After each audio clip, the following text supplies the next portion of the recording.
All right, guys, this is where it starts to get real.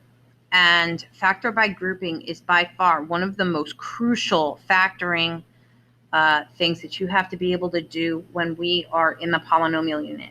When we are solving polynomials and having to graph them without a calculator, and we have to solve for the zeros, factor by grouping for for cubics is going to be crucial. Okay, so the first thing you need to know about factor by grouping is that you will use this method when you have 4 terms to factor. You do this when you have 4 terms, not 3. You have 4 terms. And then what you're going to do is you're going to crinkle cut down the middle, and separate it into 2 different binomial expressions. Crinkle down the middle to create 2 two-term expressions. After you crinkle cut, what you're going to do is you're going to GCF both sides of the line.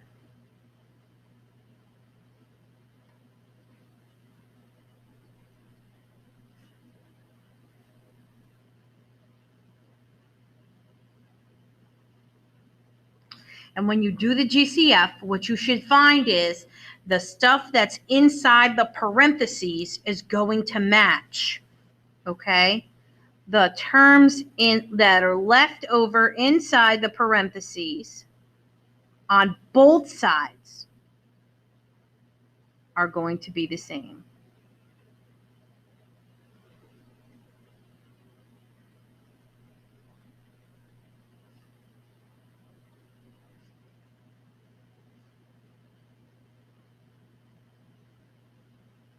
Now, if it's not identical and there's a sign difference, then what you're going to need to do is you're going to have to factor out a negative. But we'll talk about that when you get into the questions for practice. The last step of you factor by grouping is you're going to write the item they have in common once.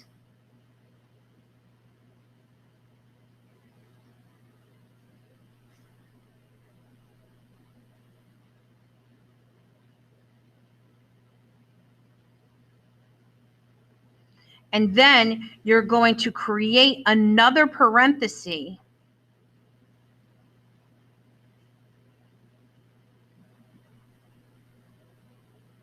to put the GCFs in. Oops, I forgot put.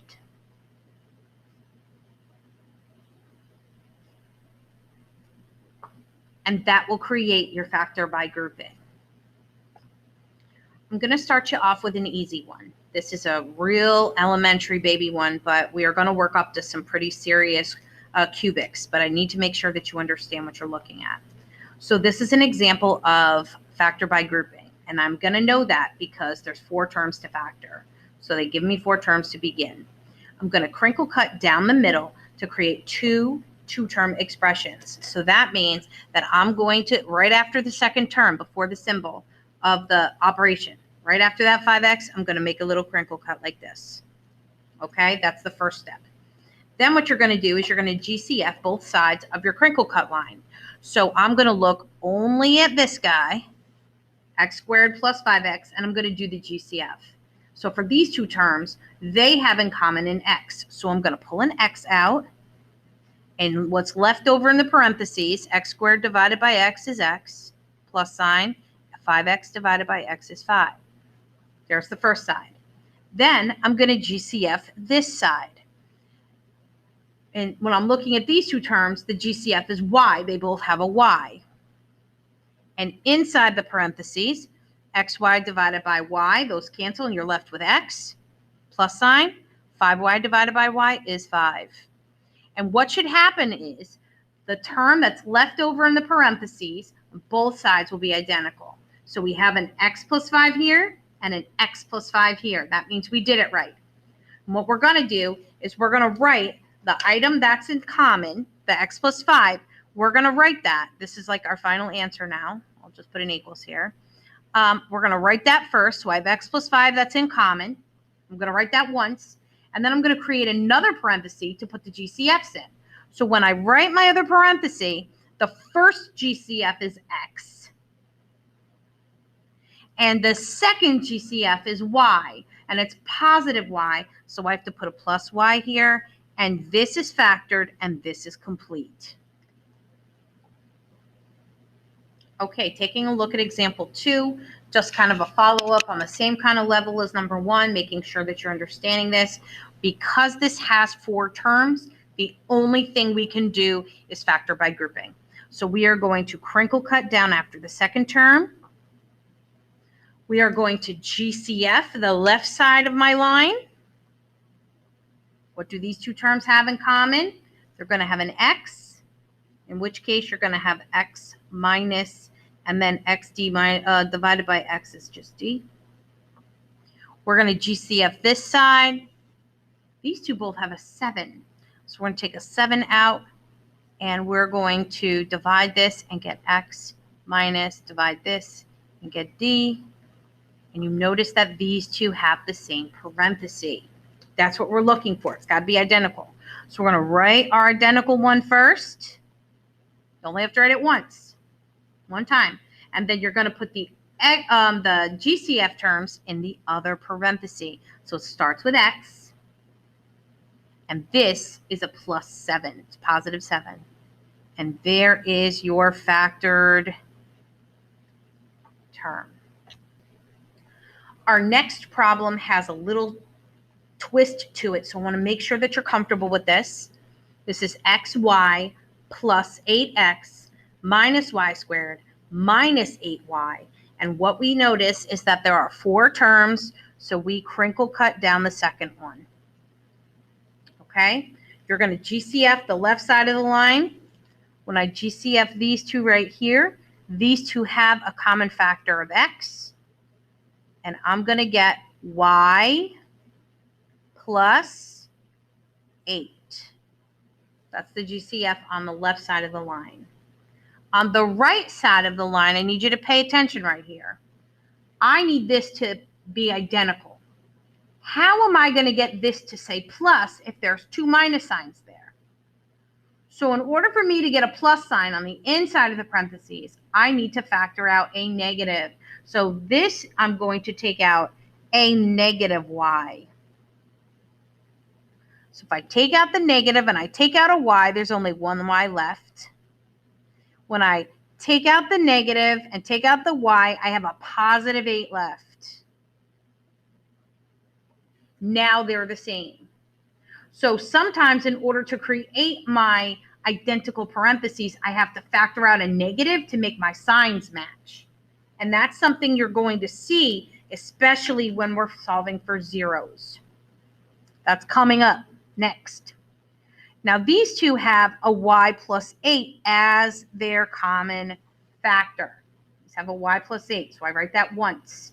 And then I'm going to create another one using the GCFs of x minus y. And there's your final answer.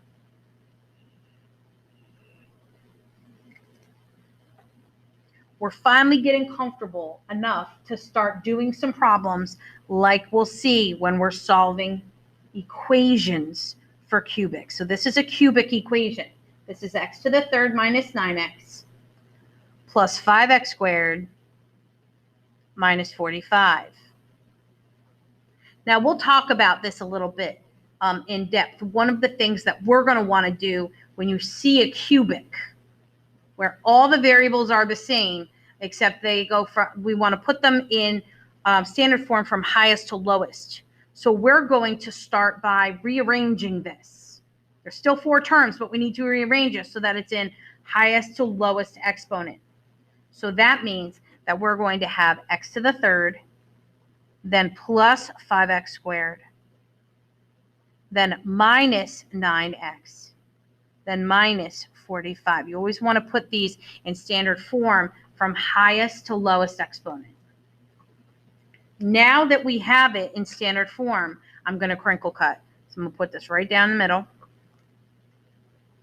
I know it looks complicated, but it's not bad. What we're going to do now is we're going to GCF the left side. What do these two have in common?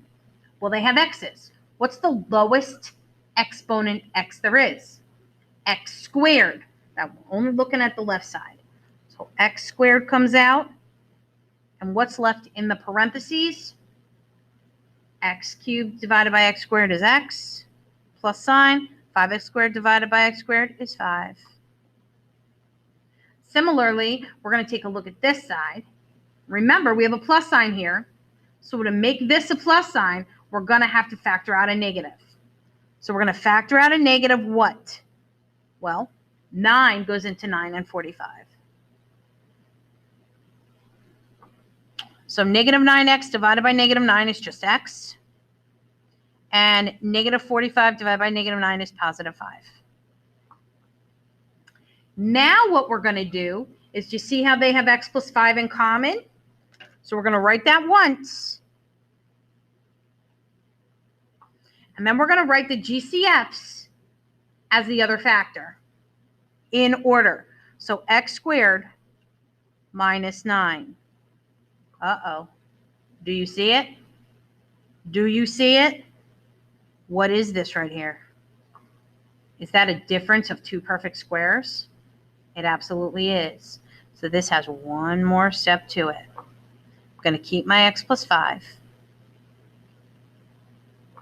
And this is going to get pulled into two different parentheses. Break your x up. Square root of 9 is 3. Signs have to be different to make a negative, plus and minus. I told you they were snipers. They show up at the most unreasonable times. And this is what we're looking to do.